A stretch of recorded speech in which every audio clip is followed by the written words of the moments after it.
Adventures of Huckleberry Finn.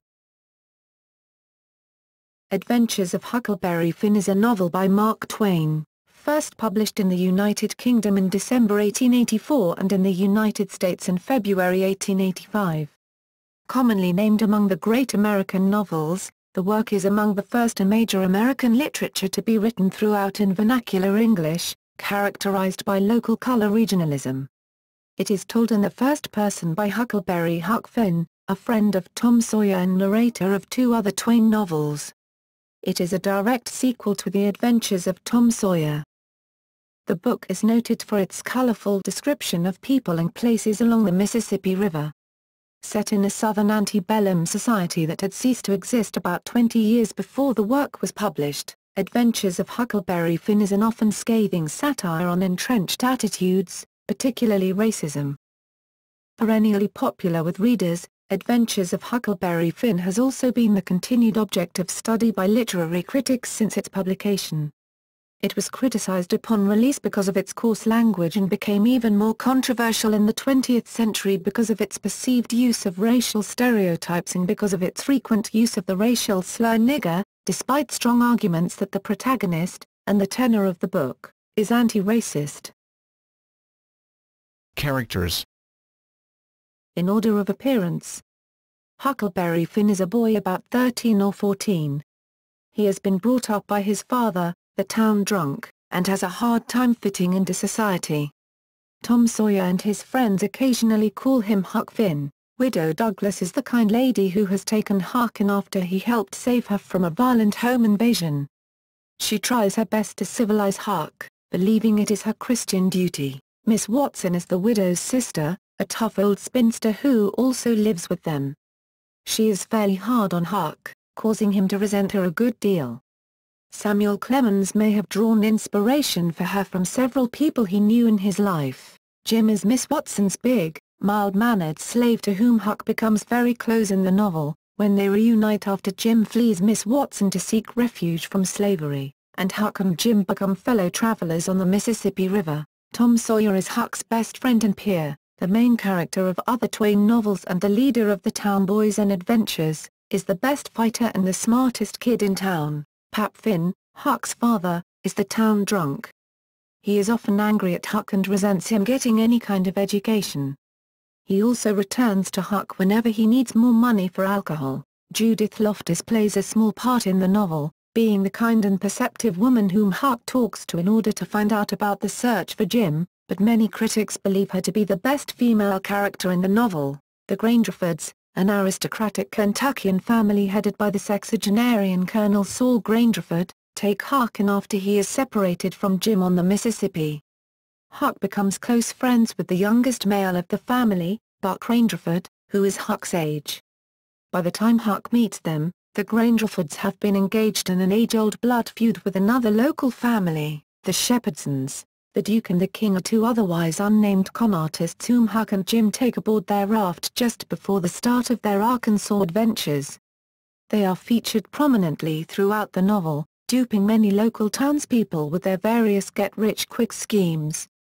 The middle-aged Duke claims to be the long-lost Duke of Bridgewater, though he mistakenly says Bilgewater, and is sometimes called this by the King, while the elderly King claims to be the long-lost Dauphin of France, and so is sometimes called Capet by the Duke.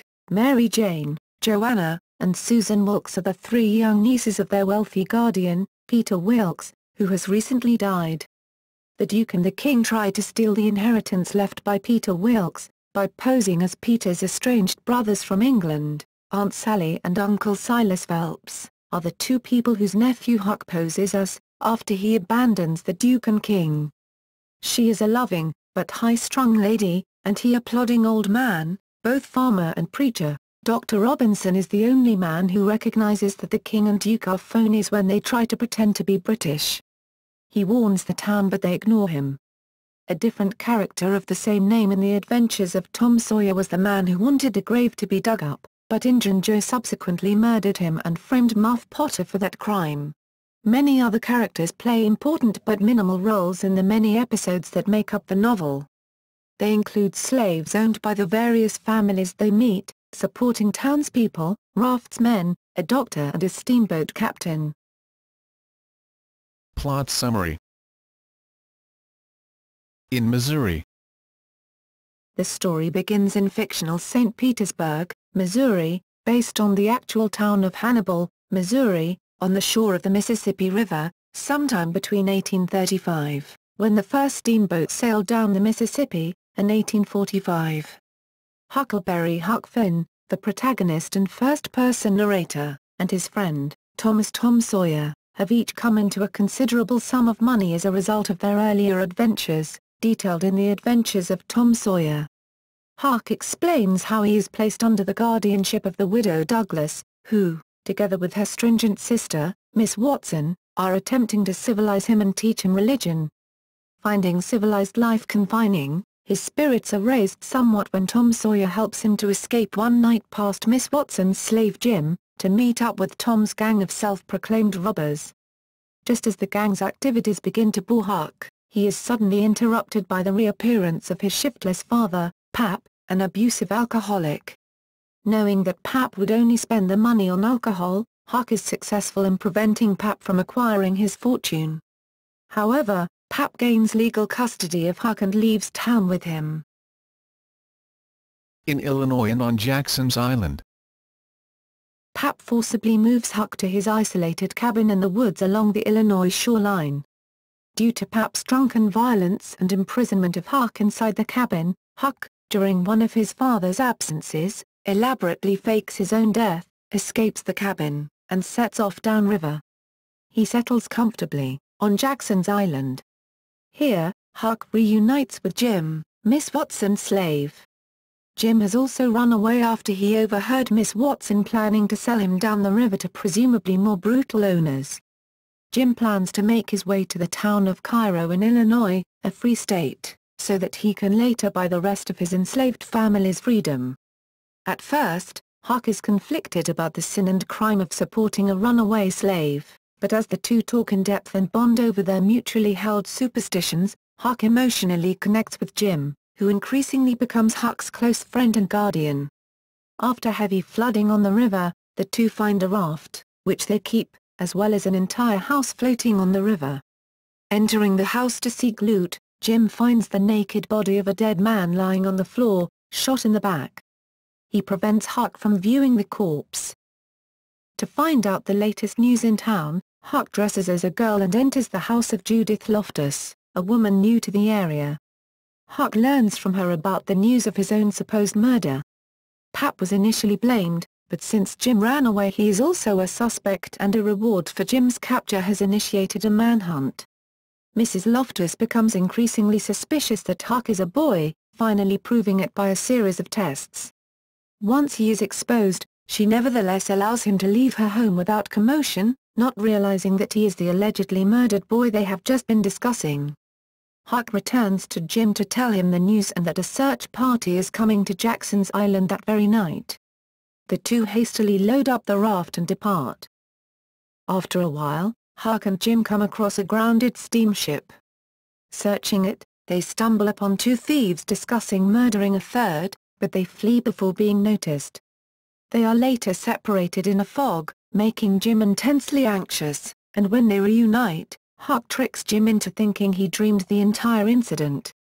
Jim is not deceived for long, and is deeply hurt that his friend should have teased him so mercilessly. Huck becomes remorseful and apologizes to Jim, though his conscience troubles him about humbling himself to a black man. In Kentucky, the Grangerfords and Shepherdsons. Traveling onward, Huck and Jim's raft is struck by a passing steamship, again separating the two. Huck is given shelter on the Kentucky side of the river by the Grangerfords, an aristocratic family. He befriends Buck Grangerford, a boy about his age, and learns that the Grangerfords are engaged in a 30-year blood feud against another family, the Shepherdsons. The Grangerfords and Shepherdsons go to the same church, which ironically preaches brotherly love. The vendetta finally comes to a head when Buck's older sister elopes with a member of the Shepherdson clan. In the resulting conflict, all the Grangerford males from this branch of the family are shot and killed, including Buck, whose horrific murder Huck witnesses. He is immensely relieved to be reunited with Jim, who has since recovered and repaired the raft. In Arkansas, The Duke and the King. Near the Arkansas-Missouri-Tennessee border, Jim and Huck take two on-the-run grifters aboard the raft. The younger man, who is about 30, introduces himself as the long-lost son of an English duke, the Duke of Bridgewater. The older one, about 70, then trumps this outrageous claim by alleging that he himself is the lost Dauphin, the son of Louis XVI and rightful King of France. The Duke and King soon become permanent passengers on Jim and Huck's raft, committing a series of confidence schemes upon unsuspecting locals all along their journey. To divert suspicions from the public away from Jim, they pose him as recaptured slave runaway, but later paint him up entirely blue and call him the sick Arab so that he can move about the raft without bindings.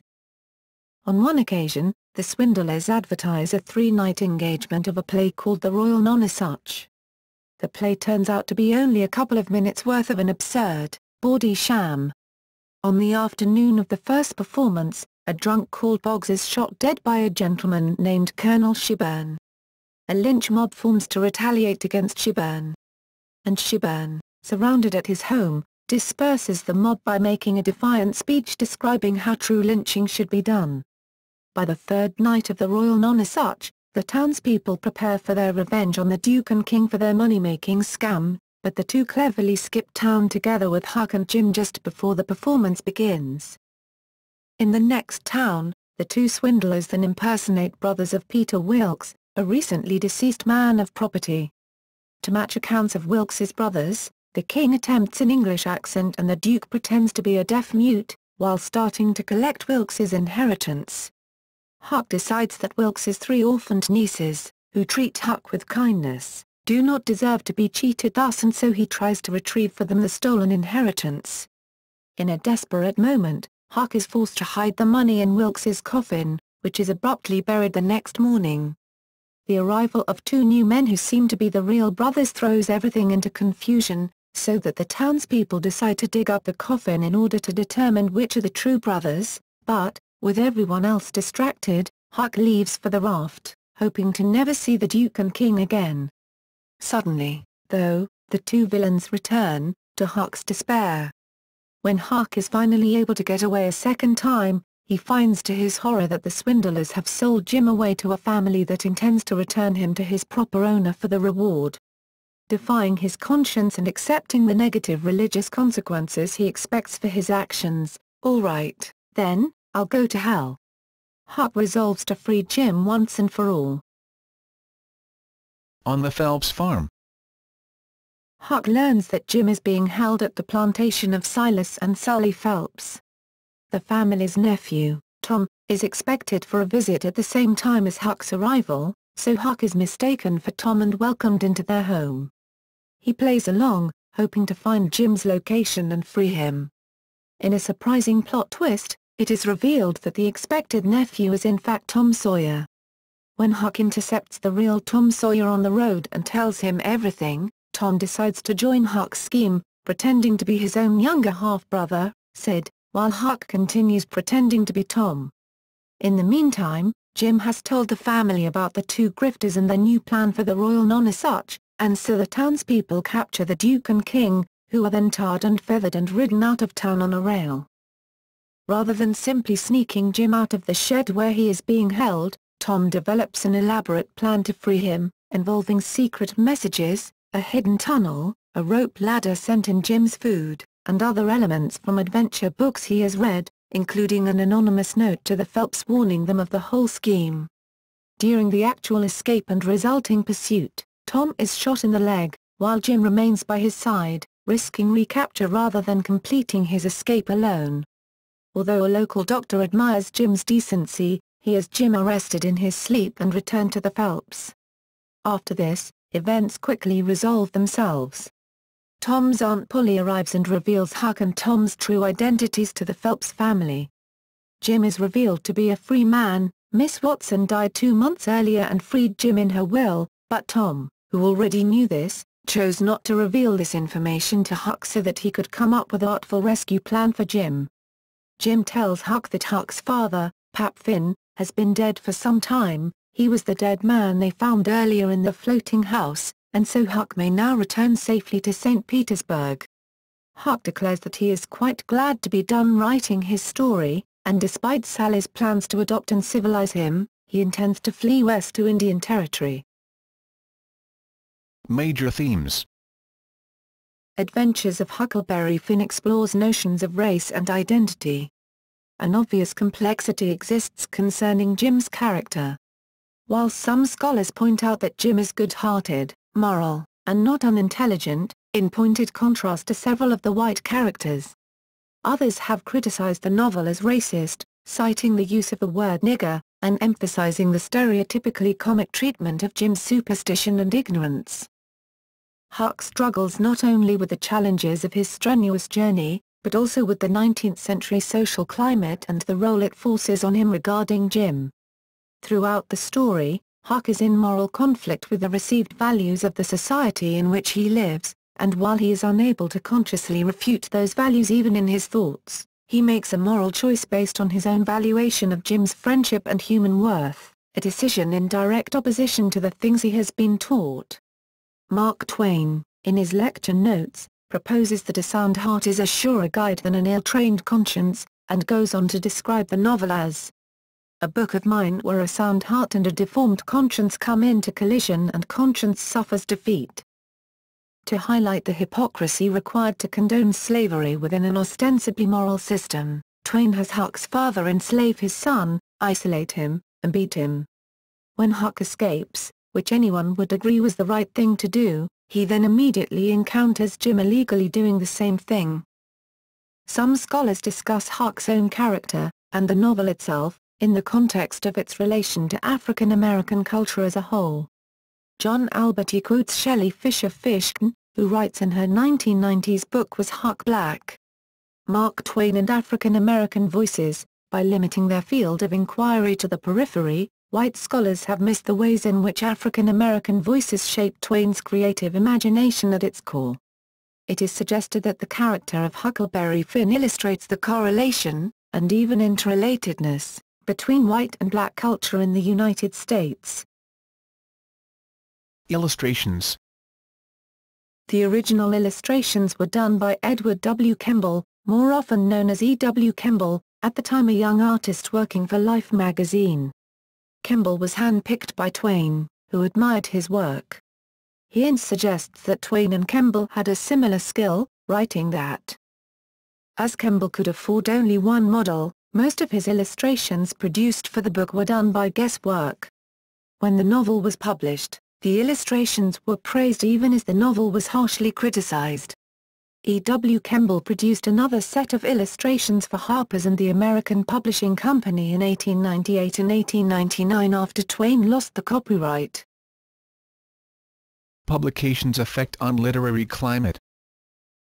Twain initially conceived of the work as a sequel to The Adventures of Tom Sawyer that would follow Huckleberry Finn through adulthood. Beginning with a few pages he had removed from the earlier novel, Twain began work on a manuscript he originally titled Huckleberry Finn's Autobiography. Twain worked on the manuscript off and on for the next several years, ultimately abandoning his original plan of following Huck's development into adulthood. He appeared to have lost interest in the manuscript while it was in progress, and set it aside for several years. After making a trip down the Hudson River, Twain returned to his work on the novel. Upon completion, the novel's title closely paralleled its predecessors, Adventures of Huckleberry Finn, Tom Sawyer's Comrade. As it relates to the actual body of text during the time of publication, Mark Twain composed the story in pen on notepaper between 1876 and 1883. Paul Needham, who supervised the authentication of the manuscript for Sotheby's Books and Manuscripts Department in New York in 1991, stated, "What you see is attempt to move away from pure literary writing to dialect writing." For example, Twain revised the opening line of Huck Finn 3 times. He initially wrote, "You will not know about me," which he changed to, "You do not know about me," before settling on the final version, "You don't know about me, without you have read a book by the name of The Adventures of Tom Sawyer." But that ain't no matter. The revisions also show how Twain reworked his material to strengthen the characters of Huck and Jim, as well as his sensitivity to the then-current debate over literacy and voting. A later version was the first typewritten manuscript delivered to a printer. Demand for the book would spread outside of the United States.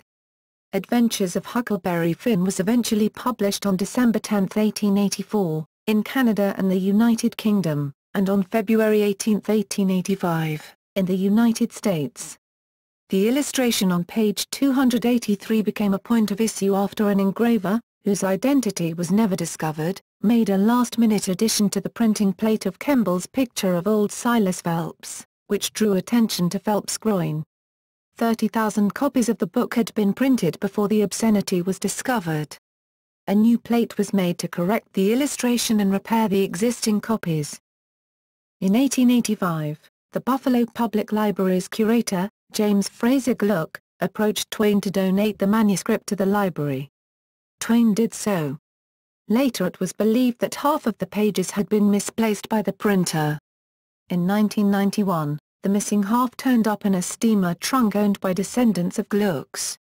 The library successfully proved possession and, in 1994, opened the Mark Twain Room to showcase the treasure.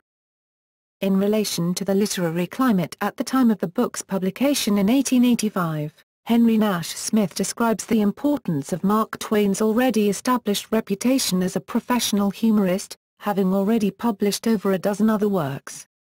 Smith suggests that while the dismantling of the decadent romanticism of the later 19th century was a necessary operation, Adventures of Huckleberry Finn illustrated previously inaccessible resources of imaginative power, but also made vernacular language, with its new sources of pleasure and new energy, available for American prose and poetry in the 20th century. Reception. While it was clear that the publication of Adventures of Huckleberry Finn was controversial from the outset, Norman Mailer, writing in the New York Times in 1984, concluded that Twain's novel was not initially too unpleasantly regarded. In fact, Mailer writes, "The critical climate could hardly anticipate T.S. Eliot and Ernest Hemingway's encomiums 50 years later, reviews that would remain long-standing in the American consciousness." Albertis suggests that the academic establishment responded to the book's challenges both dismissively and with confusion.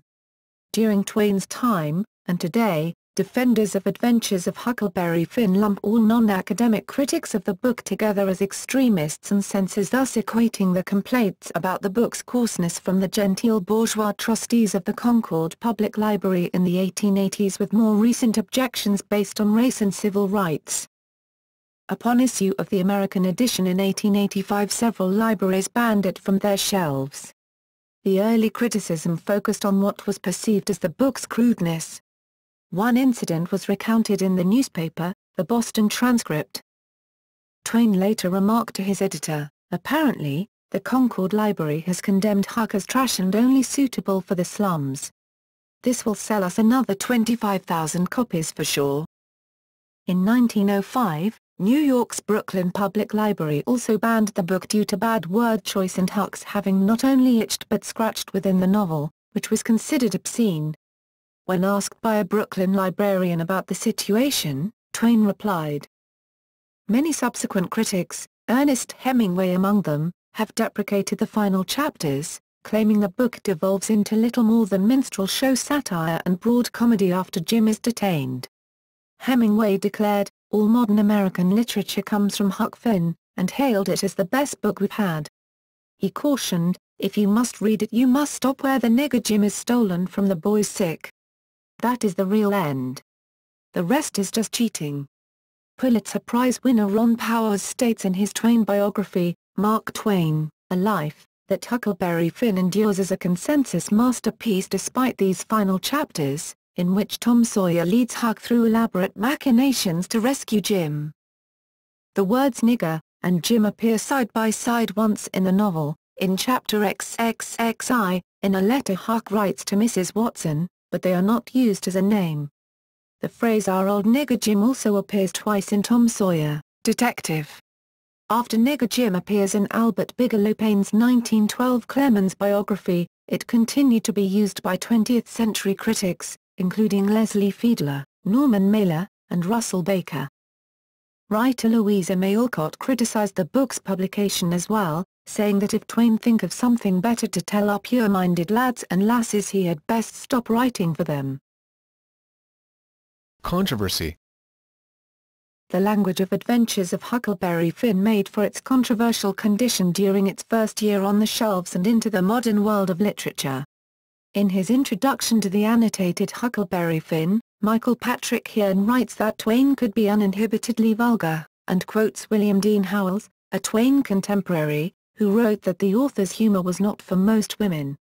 However, Hearn continues by explaining that the reticent Howells found nothing in the proofs of Huckleberry Finn so offensive that it needed to be struck out. Much of modern scholarship of Huckleberry Finn has focused on its treatment of race. Many Twain scholars have argued that the book, by humanizing Jim and exposing the fallacies of the racist assumptions of slavery, is an attack on racism. Others have argued that the book falls short on this score, especially in its depiction of Jim. According to Professor Stephen Railton of the University of Virginia, Twain was unable to fully rise above the stereotypes of black people that white readers of his era expected and enjoyed, and therefore resorted to minstrel show-style comedy to provide humor at Jim's expense, and ended up confirming rather than challenging late 19th century racist stereotypes. In one instance, the controversy caused a drastically altered interpretation of the text. In 1955, CBS tried to avoid controversial material in a televised version of the book, by deleting all mention of slavery and omitting the character of Jim entirely. Because of this controversy over whether Huckleberry Finn is racist or anti-racist, and because the word nigger is frequently used in the novel, many have questioned the appropriateness of teaching the book in the U.S. public school system. This questioning of the word nigger is illustrated by a school administrator of Virginia in 1982 calling the novel the most grotesque example of racism I've ever seen in my life. According to the American Library Association, Huckleberry Finn was the fifth most frequently challenged book in the United States during the 1990s. There have been several more recent cases involving protests for the banning of the novel. In 2003, high school student Callista Fair and her grandmother, Beatrice Clark, in Renton, Washington, proposed banning the book from classroom learning in the Renton School District, though not from any public libraries, because of the word nigger. Clark filed a request with the school district in response to the required reading of the book, asking for the novel to be removed from the English curriculum. The two curriculum committees that considered her request eventually decided to keep the novel on the 11th grade curriculum, though they suspended it until a panel had time to review the novel and set a specific teaching procedure for the novel and its controversial topics. In 2009, a Washington State high school teacher called for the removal of the novel from a school curriculum. The teacher, John Foley, called for replacing Adventures of Huckleberry Finn with a more modern novel. In an opinion column that Foley wrote in the Seattle Post-Intelligencer, he states that all novels that use the N-word repeatedly need to go. He states that teaching the novel is not only unnecessary, but difficult due to the offensive language within the novel, with many students becoming uncomfortable at just hear the N-word. He views this change as common sense, with Obama's election into office as a sign that Americans are ready for a change, and that by removing these books from the reading lists, they would be following this change. Publishers of the book have made their own attempts at easing the controversy by way of less coarse publications. A 2011 edition of the book, published by New South Books, replaced the word nigger with slave, although being incorrectly addressed to a freed man, and did not use the term Injun. Mark Twain scholar Alan Gribben said he hoped the edition would be more friendly for use in classrooms, rather than have the work banned outright from classroom reading lists due to its language. According to publisher Suzanne La Rosa at New South, we saw the value in an edition that would help the works find new readers. If the publication sparks good debate about how language impacts learning or about the nature of censorship or the way in which racial slurs exercise their baneful influence, then our mission in publishing this new edition of Twain's works will be more emphatically fulfilled. Another scholar, Thomas Wortham, criticized the changes, saying the new edition doesn't challenge children to ask, why would a child like Huck use such reprehensible language? Responses to this include the publishing of the hipster Huckleberry Finn, which is an edition with the word nigger is replaced with the word hipster. The book's description includes this statement: thanks to editor Richard Grayson, the adventures of Huckleberry Finn are now neither offensive nor uncool. Adaptations. Film. Chronological. Tom Sawyer, 1970 and silent, by famous players Lasky. Directed by William Desmond Taylor. Starring Jack Pickford as Tom, Robert Gordon as Huck and Clara Horton as Becky. Huck and Tom, 1918 silent, by famous players Lasky. Directed by William Desmond Taylor. Starring Jack Pickford as Tom, Robert Gordon as Huck and Clara Horton as Becky. Huckleberry Finn, 1920 silent, by famous players Lasky. Directed by William Desmond Taylor. Starring Louis Sargent as Huck, Gordon Griffith as Tom and Thelma Salter as Becky. Tom Sawyer, 1930, by Paramount Pictures. Directed by John Cromwell. Starring Jackie Coogan as Tom, Junior Durkin as Huck and Mitzi Green as Becky. Huckleberry Finn, 1931, by Paramount Pictures. Directed by Norman Taurog. Starring Jackie Coogan as Tom, Junior Durkin as Huck, and Mitzi Green as Becky. The Adventures of Tom Sawyer, February 1938, by Selznick International Pictures. Directed by Norman Taurog. Starring Tommy Kelly as Tom, Jackie Moran as Huck and Ann Gillis as Becky. Tom Sawyer, Detective, December 1938, by Paramount Pictures. Directed by Louis King. Starring Billy Cook as Tom and Donald O'Connor as Huck. The Adventures of Huckleberry Finn, 1939, by MGM. Directed by Richard Thorpe. Starring Mickey Rooney as Huck. The Adventures of Huckleberry Finn, a 1954 film starring Thomas Mitchell and John Carradine, produced by CBS. The Adventures of Huckleberry Finn, a 1960 film directed by Michael Curtiz, starring Eddie Hodges and Archie Moore. The New Adventures of Huckleberry Finn, a 1968 children's television series combining live action and animation. Hopelessly Lost, a 1972 Soviet film. Huckleberry Finn, a 1974 musical film. Huckleberry Finn, a 1975 ABC Movie of the Week with Ron Howard as Huck Finn. Huckleberry Finn, a 1976 Japanese anime with 26 episodes. Huckleberry Finn and His Friends, a 1979 television series starring Ian Tracy. The Adventures of Huckleberry Finn, 1981, TV. Kurt Ida as Huckleberry Finn. Rascals and Robbers, The Secret Adventures of Tom Sawyer and Huck Finn,